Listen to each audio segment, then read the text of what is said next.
असं आहे की स्वर्गीय कैलास नागरेंची ही आत्महत्या नसून ते शेतकऱ्यांसाठी शहीद झालेले आहेत। 14 गावचा पाणी प्रश्न मिटावा आणि या 14 गावांमध्ये खडकपूर्णाचं पाणी यावं अशी त्यांची मागणी होती। सातत्यानं त्यांनी उपोषणं केली, आंदोलनं केली, पण सरकारने त्यांच्या उपोषणाकडे डोळेझाक केली आणि त्यांच्या आंदोलनाकडे डोळेझाक केली।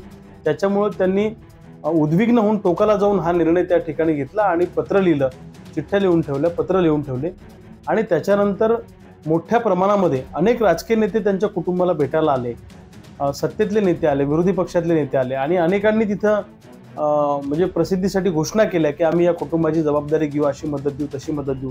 पण दुर्दैवाने नंतर त्या कुटुंबाकडे कोणी बघितलं नाही, हे दुर्दैव आहे।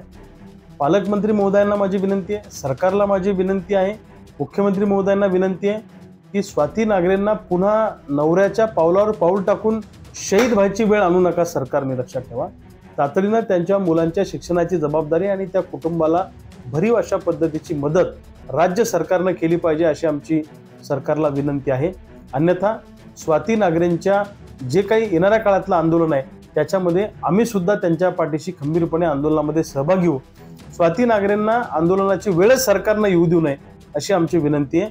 नुसतंच बोलाचाच भात आणि बोलाचीच कडी अशा पद्धतीचं धोरण सरकारचं असू नये। किमान या शहीद शेतकऱ्यांप्रती एक कृतज्ञतेची भावना, एक सहानुभूतीची भावना सरकारनं ठेवली पाहिजे असं आम्हाला वाटतं।